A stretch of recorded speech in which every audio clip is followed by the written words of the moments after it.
Ladies and gentlemen, Bout freaking time.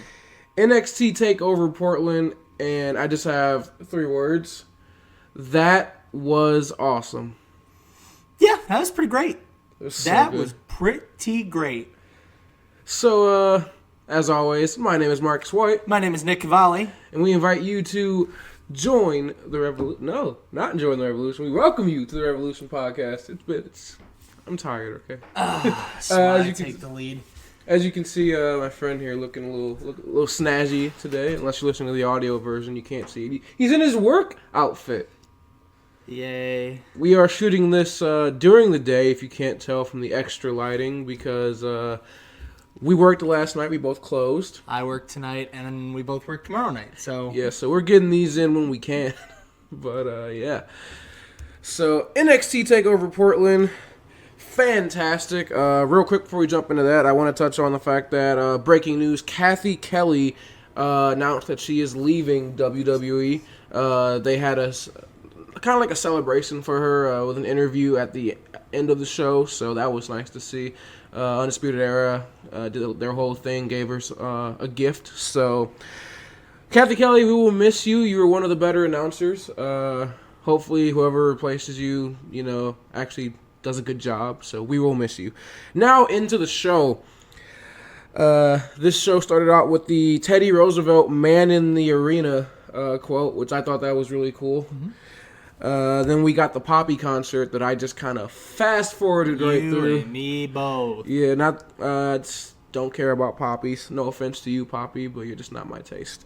And then we kicked things off with Keith Lee versus Dominik Dijakovic for the North American Championship. Can you say curtain jerker? What a way to start the show. I was sitting here like, you're going to start the show with this? Like, for the longest time, that was my match of the night pick.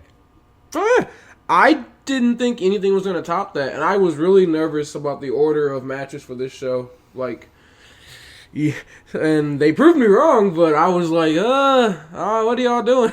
But, yeah, this match starts out fast-paced for big men. Right out the gate, Keith Lee hits a Hurricane Rana. Like, what? Yeah, both of these guys are just hitting absolutely crazy spots that guys that size should probably not be hitting. Yeah, we've talked about this numerous times. Dominik Dijakovic was like, he's 6'7", near 300. Keith Lee, he's like what, like 6'4", 6'3", like 350. He's like 7'5". I was just gonna say that. No, they announced during the match Keith Lee is 6'2", Dijakovic is 6'7". Wow, yeah. So they look bigger on TV, but yeah, they look almost the same height on TV. To be honest. It's so weird. I don't know if Keith Lee just got like lifts in his boots. I don't know. But just a couple crazy spots here. We got Dijakovic went for a tope, and he got caught in midair. Like, that was insane. Amazing shows of strength throughout this entire match from Keith Lee. We had a discus boot from Dijakovic into a corkscrew moonsault. Again, Dijakovic is 6'7", near 300 pounds, and my man just did a corkscrew moonsault. Like, You shouldn't be able to do that. Like, what a freak. It's amazing. That got a near fall, by the way. I thought that was it. We had an avalanche, feast your eyes, and Keith Lee kicked out. Okay. Yeah, this is the point where the match really starts picking up for me. I'm like, okay, that was a pretty big near fall. Yeah. We got the spear by Keith Lee. He sent Dominik Dijakovic flying into the turnbuckle. His head bounced off the bottom rope. That was vicious. Then we get outside the ring, and Keith Lee delivers a Grizzly Magnum, which is like just 2 big chops right to the sternum, while Dominik Dijakovic is planted in one of the announce chairs. That was vicious. The whole crowd went shh. So they could hear it just ring throughout the arena. Then we get a couple of super kicks from Dijakovic, followed by a springboard senton to the outside to Keith Lee.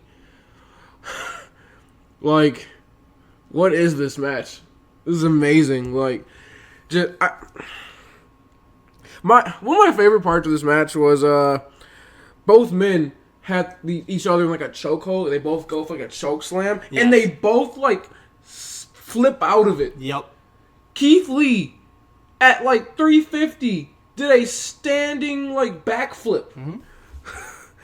Holy crap! Look, I'm not in the business of breaking down spots. That's not me. That's you.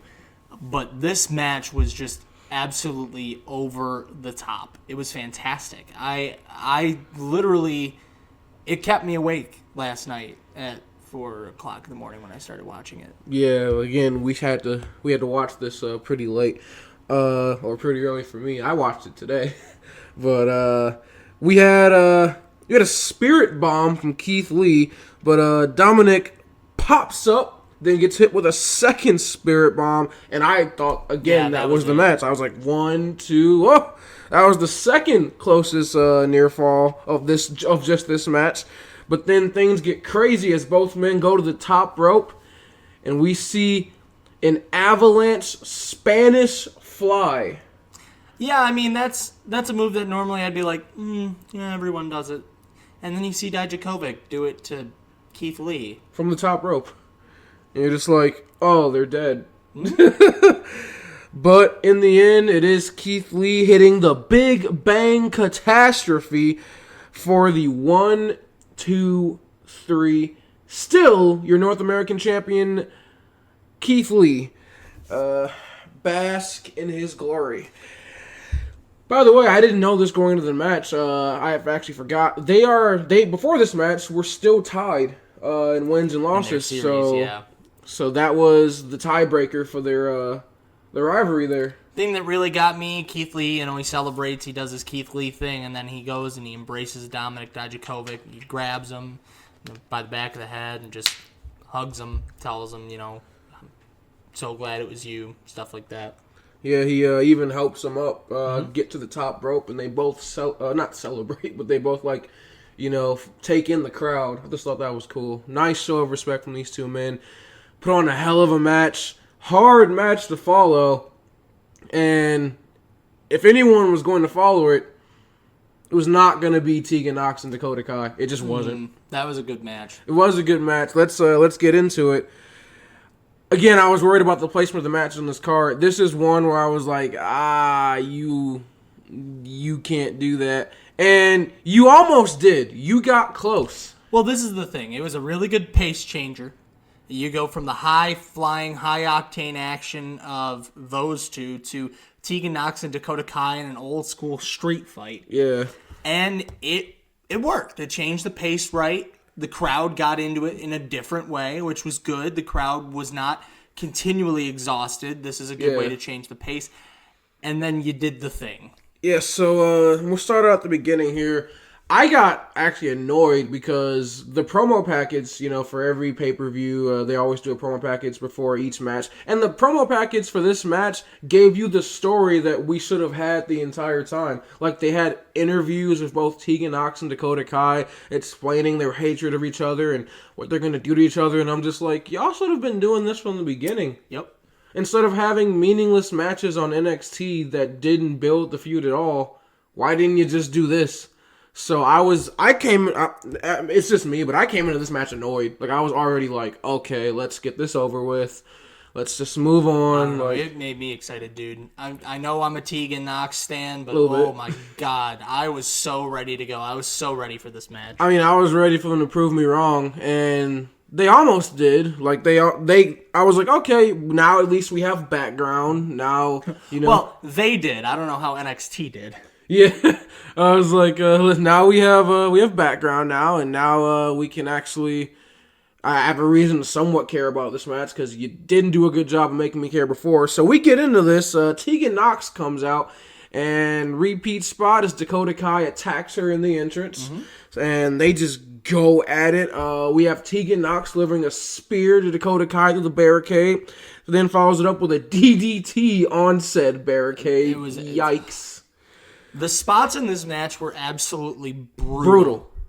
They don't, like, this is what I love about women's wrestling in modern day WWE is that they don't care that they're women. Like, they're not like, oh, they're divas. Oh, they're going to be dainty and, like, they're going to, they're here to, no. Like, they're going to kick the crap out of each other. That ain't like, Tegan. Yeah, no. They're here to kick the crap out of each other. They're here to, like, make sure the other woman bleeds. Like, they want to hurt each other, and I love that. Yeah. It was fantastic. Like, and seeing the reaction of the crowd, like, they were eating it up. Like, it was fantastic. Dakota Kai pulling a Kevin Owens, tossing in like 12 weapons into the middle of the ring. And then she grabs a cricket bat, which I didn't do research on this. I believe that's the first time ever a cricket bat's been used. I would guess. But, New Zealand, Wales, it's a cricket rivalry. Get it? Yeah. Because all of you are cricket fans at home, right?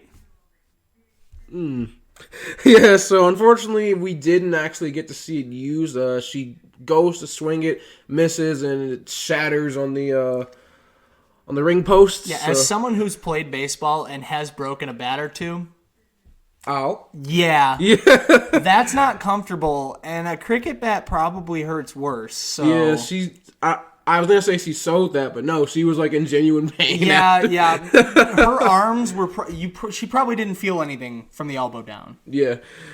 We then get Tegan Knox sets up Dakota on the leaning against the steel stairs, puts a trash can over her head, and then I'm thinking, okay, she's gonna do a drop kick. We've seen that spot a million times. Nope, inverted senton, just flinging her body at Dakota Kai, and even the commentators are like, "Why? What are you doing?" That's Tegan, bro.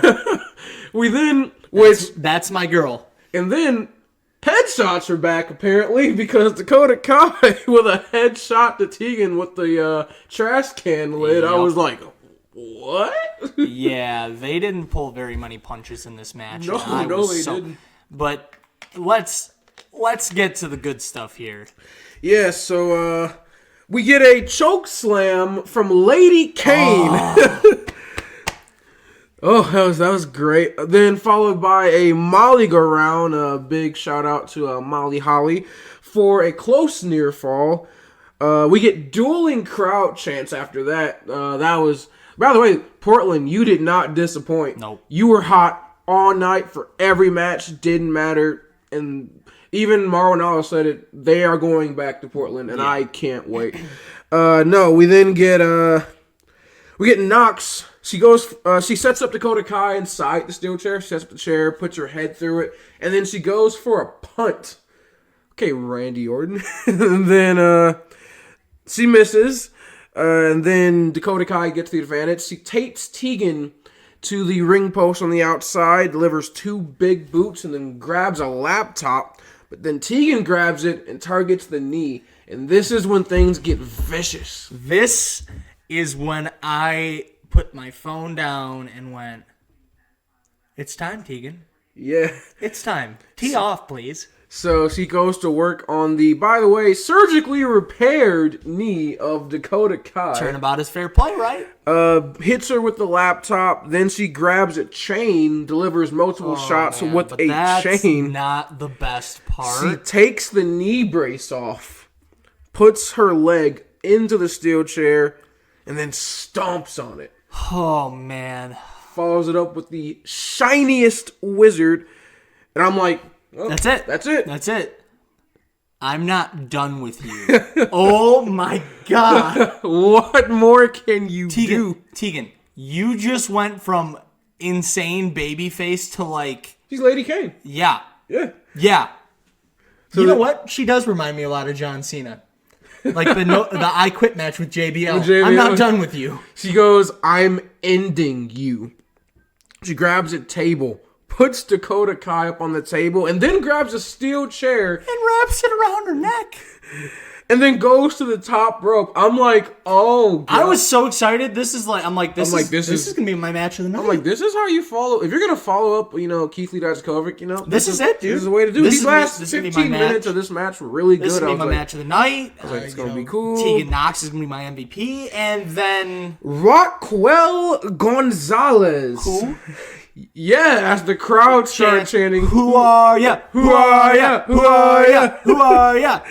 attacks Tegan Knox and throws her not through the table, but off of the table. Off of the table as the table set up and Tegan just kind of like bounces off the side of it, like rebounds. I was like, oh. Which was rough because she hit it back first. Yeah, so I was like, oh my goodness. All right. It didn't break. Oh, no. Okay, so NXT, what are you doing?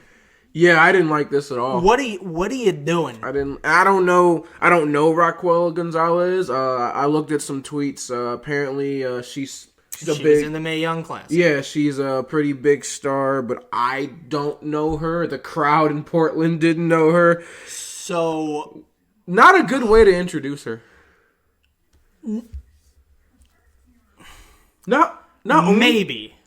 Maybe this is a good thing. But hear me out. Okay, I'll let you go, and then I'm going to say why I don't think it's a good thing. If Raquel Gonzalez plays the I'm Dakota Kai's friend role, and Tegan keeps having Candice LeRae, they get a little interference in a couple of matches, by Tampa, maybe we do get a steel cage match. Yeah. Keep the interference on the outside. That's the only positive I could possibly take from this. I'd like to see that. Here's the only reason that I didn't like this, well, besides the fact that I thought that it spoiled a really good match. Oh, it did. Was the fact that NXT, and I don't call you out on this often, you got lazy. And you got lazy because of what you do later on in the night. The same spot. Yep. So, this leads to a Dakota Kai victory, and I just kind of like face palmed after that, and I just go, okay, NXT, we're starting off a little rocky here, Yeah, but Tegan Knox is not Bayley. No. She's not. No. She's not the ultimate underdog story. She's not. She's never been an underdog. Yeah, she's been injured multiple times, but she's always been the favorite. She's the female John Cena. Like, you can't push her as the underdog and have her, like, no. It's not how that works. It's like when they tried to push John Cena as the underdog. Like, he never gives up. He's always, I'm like, yeah. And in 5-on-1 circumstance, he's facing the Nexus. It doesn't matter. He's still the favorite. Yeah, so I didn't like this. Hopefully, like you said, they do something with it, and it leads to Tegan Knox again at WrestleMania weekend, NXT Takeover Tampa.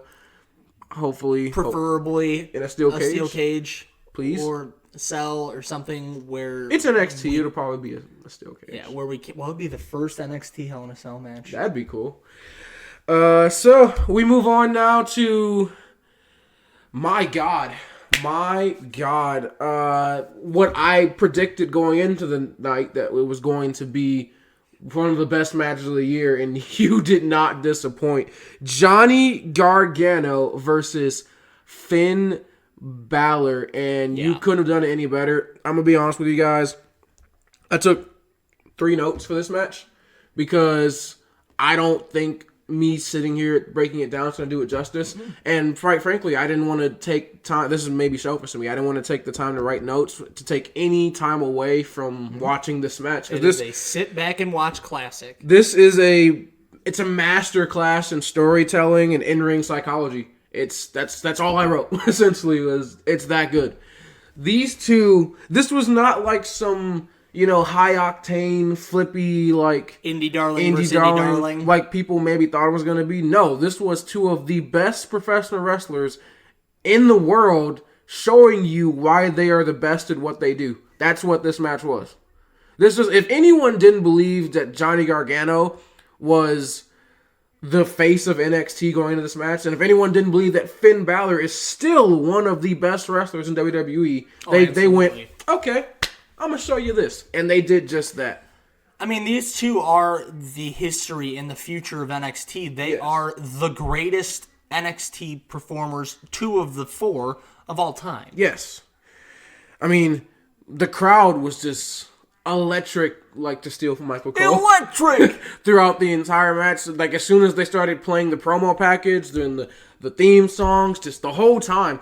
And there's even a point where it even, like, you had your dueling chants, but it even kind of seemed like Finn Balor was kind of the favorite in this for the crowd. Like, I mean, he's Finn Balor. Yeah, I mean, and you think Johnny Gargano is so red hot as a babyface that I was just like, it kind of threw me off. I was like, oh, like, Finn Balor's getting more cheers than that. It was only thing I gotta say for this is the ending. That coup de grace, Finn Balor. Oof. You trying to kill a man? He said he was gonna kill him, right?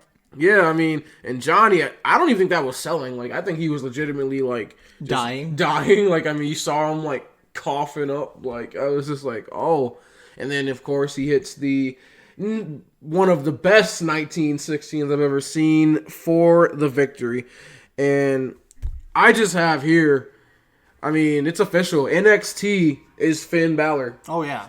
Like he is now. It's official. He's back. Like if you didn't believe before, believe now. He is back. This is now the home that Finn Balor built. Like the crowd was just so in hell. Johnny Gargano got booed at one point in this match. Yep. Which was like what? So, yep. I was so confused. me too. I was like, oh, Huh? So Finn Balor, thank you for returning Welcome to home. NXT. Yep. Welcome home. Johnny Gargano, tough loss, but amazing match. Again, you show why you are one of my favorites in NXT, in the company. So, And thank you for showing us your direction for your next match. yeah. So, real quick, we get an Undisputed Era interview.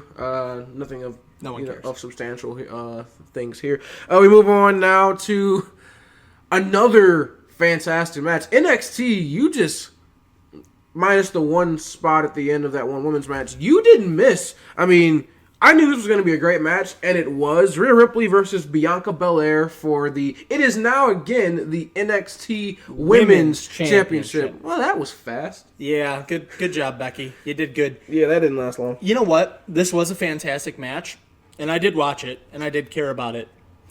Nothing made me more hype than what happened afterwards.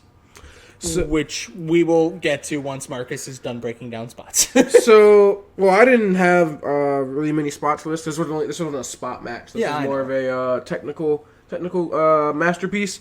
I did like the fact, and this is just more, I guess, a selfish thing for me, as Bianca Belair, when she came out, first kind of mocking the Queen, Charlotte, in the robe, but then also what the robe and her entire like ring gear was kind of based around. It says Black History in the Making. I thought that was really cool. You had the commentators address how she's an inspiration for African American boys and girls around the country. So I thought that was really cool. I was geeking out over it. I was impressed. They had her family, her parents at ringside, wearing the EST gear. So I was just like, that's really cool. And it's not often where I feel genuine reaction about something WWE does in regards to race relations or like minorities, because normally it's just like a tongue in cheek, like we're Latino doing hour. Yeah, like the Latino hour on Raw. We're like, we're doing this because public relations. Like it doesn't feel genuine. But this was like,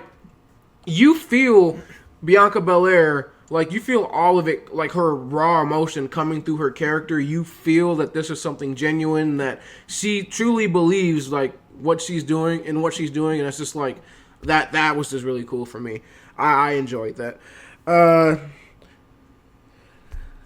Both women are so over, it's ridiculous. And the crowd, again, I'm going to keep touching on it, Portland, you were hot. Dueling chants for both Rhea and Bianca Belair.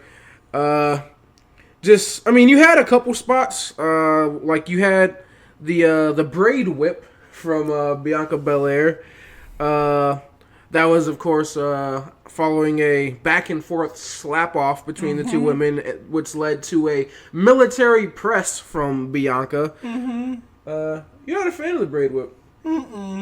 I like it. I think it's cool. I mean, she's not the first performer to have some type of gimmick spot. I mean, Mick Foley had the sock, for Christ's sakes. The sock was cool. The sock's cool, but the braid whip isn't? Yeah. Okay. Jake the Snake had a snake in a cage. That wasn't that cool. Yeah, so again, I say if socks and snakes can be in WWE, then I think hitting someone with your hair, which is not a weapon, meanwhile pulling out a sock and having a snake Nah, man, actually it's just a part is. of clothing. So it's just like, I think it's fine. Well, okay, I love literally, there's only one that I like. It's Mr. Sacco. I didn't like. Oh God, what was it? Santino Marella did. Oh, the Cobra. The Cobra, yeah. Yeah, so, yeah. I don't like that either. So there's just the one gimmick, okay? Yeah, we got this. There's one spot though that did make me cringe, and it was when Rhea went for a move, and we saw Bianca Belair toss her to the outside of the ring, and Rhea got some air, and then she tried to land it, and slid and fell, and it was awkward. I thought she broke her ankle. It was really bad. Rhea, please don't hurt yourself.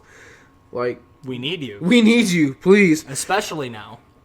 We did see a tope con hero from Bianca Belair, which was really cool. And then we get to the ending of this match, which was you could have done better with the ending. Yeah. I like the idea of it. Yeah, I just didn't like the execution. Yeah, Avalanche Riptide, it just didn't look very pretty. No, it didn't. And I'll touch on this after, but there's one thing, again, that I just go, you could have done that better as well. So after the match, Rhea's celebrating, and she gets attacked by Charlotte Flair. Who called it? Oh my God. See, we've been saying it forever, right? We've been saying it forever. This is so predictable. Charlotte Flair attacks Rhea Ripley. She grabs a microphone, and it's official. It's going to be Charlotte versus Rhea Ripley at WrestleMania. In the words of Mauro Ranallo, holy bleep. This is so... I don't care. This is huge. I don't care how predictable it was. I don't care that we called it literally weeks ago. I was geeking out. I was near jumping out of my seat. I was like, yes, this is so amazing. And then, of course, she throws Bianca Belair into the stairs as she's walking away. And I'm like, oh, this is amazing. And then it, dawned on me, what you missed out on, the opportunity that NXT had. And that's that, yeah, you got you got the NXT Women's Championship at WrestleMania. You've got Charlotte versus Rhea. That's going to be a great match. But what was the one thing that we kind of called? The actual spot that we called for this match was that we thought Charlotte was going to attack mid-match. Yeah, I thought this was going to be a way for them to kind of preserve Bianca as a stronger competitor. And it's even with the attack on Bianca after Charlotte makes the announcement, I go, well, man, you did that to Bianca, but she's now in no way, shape, or form involved in this rivalry now. Right, it's just a 1v1 feud. Yeah, and I'm just I'm not angry at the result because, it's whatever. I'd rather see a one-on-one match. I like Rhea, and I like a Rhea versus Charlotte match, but if you're gonna follow through, have the attack with Charlotte, which we said, you could have had her attack during the match. You could have kept Bianca, preserved her, and maybe done a triple threat. And if you somehow decide you still want to do a triple threat, it's just gonna be dumb because now how do you explain Bianca getting that next title shot? And that's the thing. I don't think they're going to. Yeah. I personally wanted a one-on-one match. I'm not against triple threat matches, but in I don't want to say a first-time clash, but in a clash like this where it's so huge for the NXT Championship, I'd kind of like to see it be just Charlotte and Rhea. I don't want Bianca to just fall off by the wayside, which it kind of feels like that's what's happening is, oh, okay, thanks Bianca, you served your purpose, now you run along now. I don't know, I'm not a fan of that, so...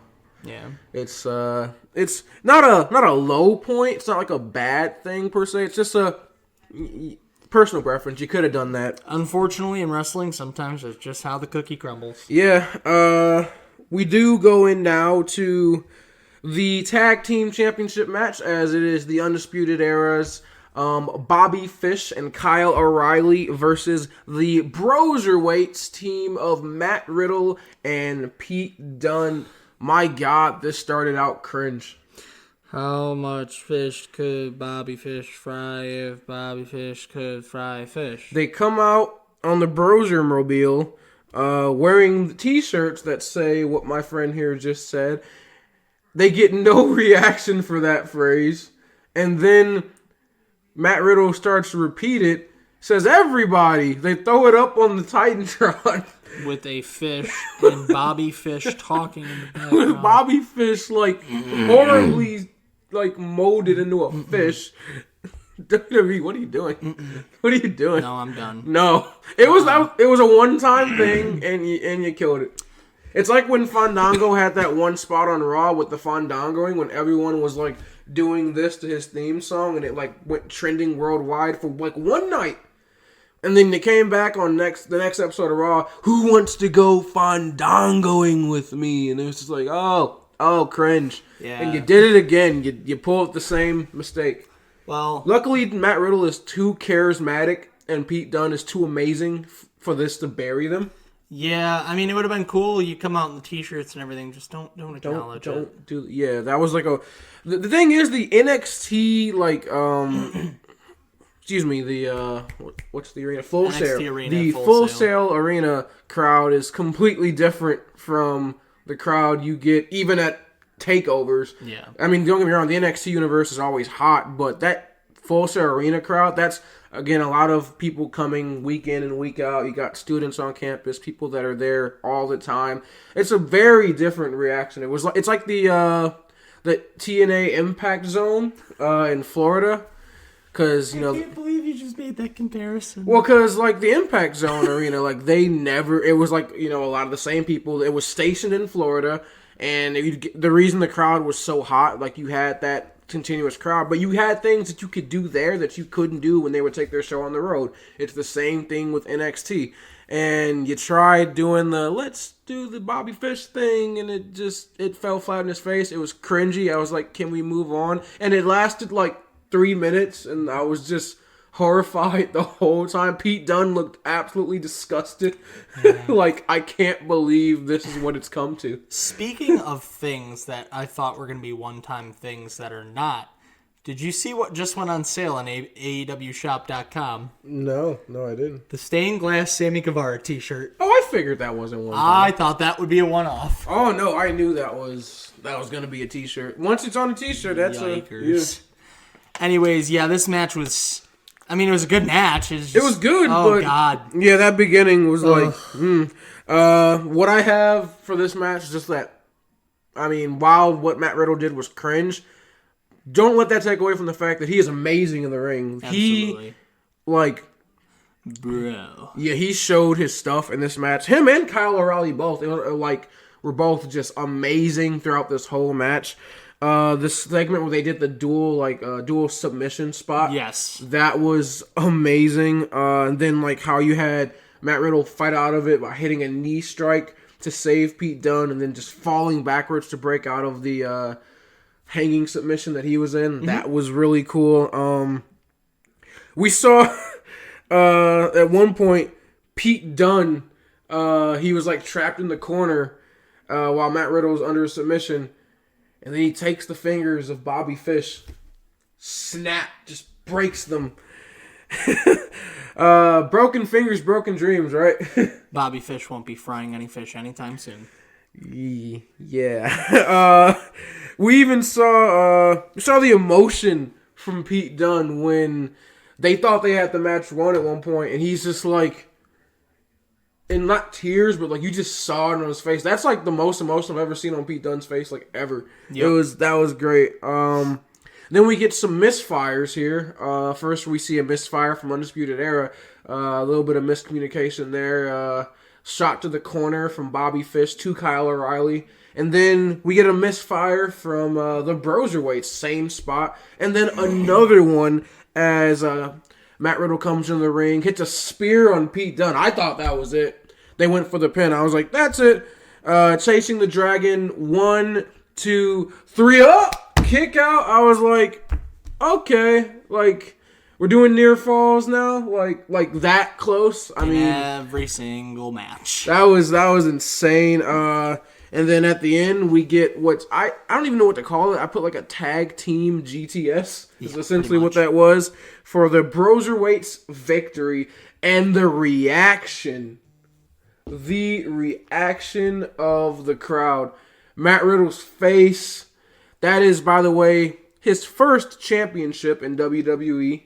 So congratulations to you, Matt Riddle. Congratulations to the Broserweights. Yes, as this is Pete Dunne's first championship in the U.S. Yes. He did. I like how they referenced to how this was his second tag team title match. Although the first one came costed by Roderick Strong, which led to the final formation of the Undisputed Era. And now we officially have a tag team partner that didn't turn on you, Pete Dunne. Congratulations. Yeah. So that was really cool. I felt genuinely happy for Matt Riddle and Pete Dunne for a tag team that formed literally just for the Dusty Rhodes Tag Team Classic. It's official.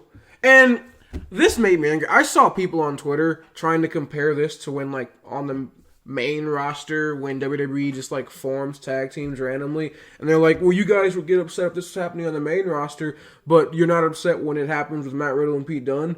It's the same thing. Let me say this for you. No, it's not the same thing. You want to know why? Because as much as I love NXT, how many tag teams does NXT have right now? How many? Not a ton. Not a ton. How many tag teams do you have on the main roster? Legitimate tag teams. The reason we get upset about random teams like, I don't know, Seth Rollins and Buddy Murphy just winning tag team championship matches, taking opportunities away from other tag teams, is because you have a legit tag division that you don't push. So when you get Authors of Pain, you could potentially have Authors of Pain versus Viking Raiders, and instead you get Seth Rollins and Buddy Murphy, and they win. It's like, that did nothing for the Authors of Pain. It did nothing for the tag division. You're killing your tag division. That's why we get so upset about that. It's not the same thing. And that's why the Revival's leaving you. Yes. So no, it's not the same thing. It's not at all. So that made me upset. I got angry about that because I was just like, people are stupid. Yeah, they are. Yeah, and if you're gonna critique NXT and criticize them for something, this is not the thing you criticize them over. This was fantastic, and I'm interested to see where they go now with this. I think you could legitimately have these two as a tag team for a good little bit. I'm excited to see where they go. Obviously, I prefer them as singles competitors, but I think they make a great tag team. Well, I put it this way. Pete Dunne's not beating Walter, so he's got nothing to do in NXT UK. This is a good usage of his time until you find that transitional champion where Pete Dunne could beat. Yes. And also, real quick, of an example of a main roster duo of a tag team that you just kind of threw together, Sheamus and Cesaro. Yeah, people were calling them the best tag team in the world at one point. So, yeah, we're okay with it when you do it the right way. Exactly. So, just throwing that out there. Let's go on, though, now to the main event of the evening. Oh, boy. Adam Cole versus Tommaso Ciampa, which this match, I said there were 3 matches going into this show that had the potential to be match of the night. It was going to be the Keith Lee, Dominic Dijakovic match. It was going to be, obviously, the Finn Balor versus Johnny Gargano match. And it was going to be our main event because Tommaso Ciampa and Adam Cole are, again, 2 of the best wrestlers in the world. And, again, they showed you why. This was awesome. It was amazing. I mean, this was a fantastic match, and you knew it would be from the very beginning with these 2 guys. Ciampa telling the story of so badly wanting back the thing that he had taken from him. Willing to do anything. Adam Cole holding on, clutching to the belt. It was a beautiful, beautiful picture painted in your head, and it turned out pretty good on the canvas. Yeah, the storytelling, and again, the in-ring psychology, the storytelling. You do not need, like, massive spots and, like, flippy stuff. And, like, this is the critique of the independent type wrestlers all the time. Like, oh, yeah, they can do the high pace, they can do the flippy stuff, but they can't actually sit down and slow it down and have a genuine classic. And that, I feel like that's what Balor and Gargano and what Adam Cole and Ciampa said tonight was, okay, we're going to slow it down. We're going to show you guys that we're not just the best in the world at what we do in terms of, like, you know, keeping it fast-paced. We can have a 5-star classic by breaking it down, slowing down the tempo of the match, and just making you feel something. And you can see that across the board with a lot of the guys who've come from the indies. One thing I'm really looking forward to is the 30-minute Iron Man match coming up with Kenny Omega and Pac. Both of those guys can do flippy stuff. They can go out there, have the highest octane match in the world. But I bet you in this 30-minute Iron Man match, they're going to break it down. And just like this was almost a 40-minute match. Yeah. This was an absolute classic. When I watched TakeOver this morning. So when I was getting to the end and I was like, they announced, this is our main event. And I was like, we still have like 45 minutes left of this pay-per-view. Like, oh God, this is going to be long. Yeah. And they used every single minute of that 45-minute time limit. My goodness, it was, you didn't feel like it was a long match. No. I wanted more. Like, it was so good. Near fall after near fall. I mean, that was kind of the theme of the night, was near falls, and this was no different. No, not at all. It was almost the perfect capper. Yes. The perfect topping for the night. The way this match starts out was, first of all, again, this is a masterclass in in-ring psychology. So the way this match starts out is you have the vicious, angry, willing to do anything Tommaso Ciampa chasing around the desperate, clinging for his title hopes. Adam Cole just trying to stay alive, trying to escape the wrath of the hungry Tommaso Ciampa. Keeps rolling out of the ring after Ciampa hits him with a big move. Keeps just trying to gasp for air, get time to rest, and Ciampa just won't let up. Mm-hmm. That was fantastic storytelling. And then everything changes. A complete flip of the momentum as Adam Cole hits a wheelbarrow Tommaso Ciampa, sending him flying into the announce table, and this was bouncing brutal. his neck off the table. Yeah, the surgically repaired neck of Tommaso Ciampa, the thing that kept him out for so long, the thing that lost him his Goldie. Yeah.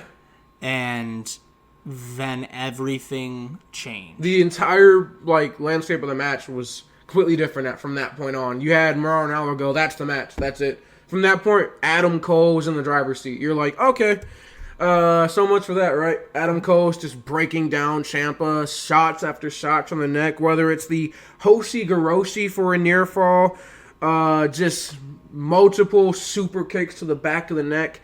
And they tell the story of Ciampa now having to survive, having to fight, never giving up, just constantly crawling out from the depths. He hits a couple big moves. We get a air raid crash from the top rope for a near fall, which that's the same move that they won at War Games with, which was from the top of the War Games structure. My God. And Mauro Ranallo said, that's it again. 1, 2, nope, kicks out. That was like the first close near fall where you were like, okay, thought that was it. We then get a power bomb to Cole on the announce table. Then he follows it up with a power bomb through the announce table on Adam Cole. We then see, this is how desperate Adam Cole gets. So at this point, Adam Cole's hit Ciampa with pretty much everything he's got. Both men are exhausted. Ciampa is fighting through neck pain, and Adam Cole's just damn near ready to give up. For the first time ever in NXT history, Adam Cole attempted a tope suicida. Yep. First time ever. And it's not that Cole can't do it. It's that he's never done it in NXT. He's never needed to. Never needed to. That is great. That is something that you don't see on Raw or SmackDown or most wrestling shows. Saving a move, saving a spot, not just doing stuff because you can, but using it to create a story. That's awesome. Yeah. I was genuinely amazed. I was so cool. It didn't work out for him though. No, Ciampa catches him with a knee strike to the jaw. My goodness. Yeah, I mean, I appreciate the effort. Didn't work though. Then we saw Adam Cole connect with a modified DDT across the ropes, followed by another Hoshi Garoshi for a near fall. Then we get super kicks followed into a last shot, and then Ciampa somehow, eyes closed, rolls to the ropes. To the bottom rope. Still alive in this match, just on instinct alone. Oh my goodness.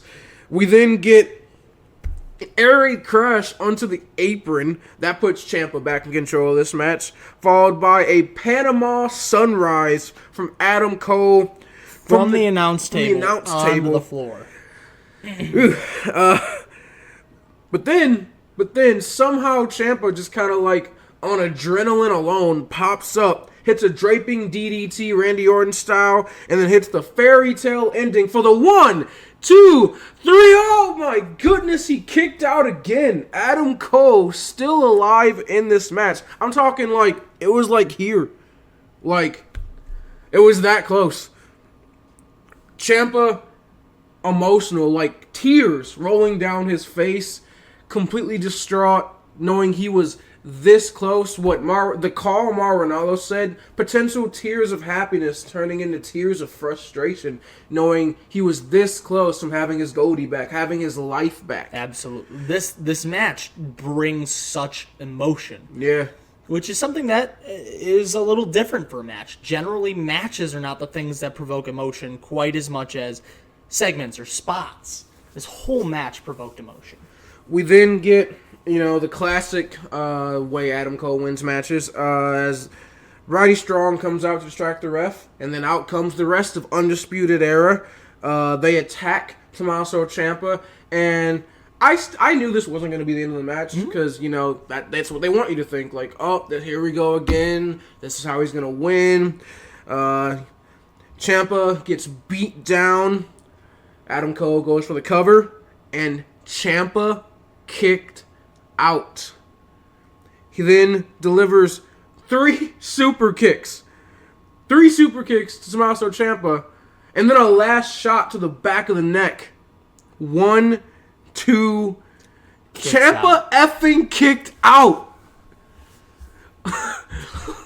I was like, I haven't felt this way about a match like since Undertaker, Shawn Michaels at WrestleMania 25 and 26. Yep.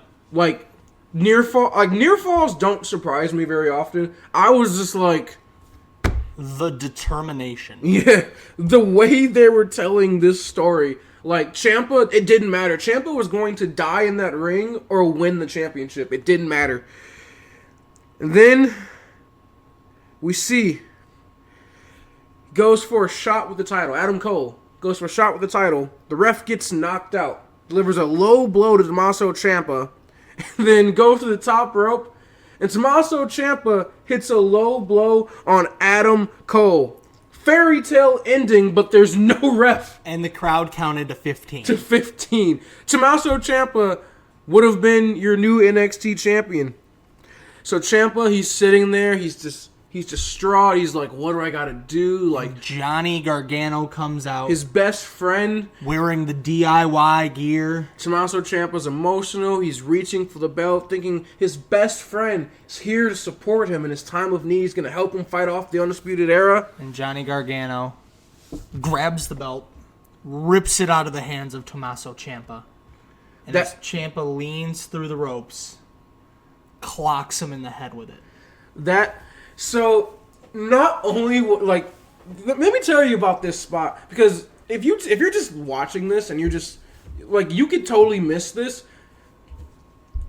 Johnny Gargano clocking Tommaso Ciampa, grabbing the belt from Tommaso Ciampa is such perfect storytelling, because it's literally symbolizing Johnny Gargano snatching Tommaso Ciampa's title hopes away from him. Mm-hmm. Like, oh my God.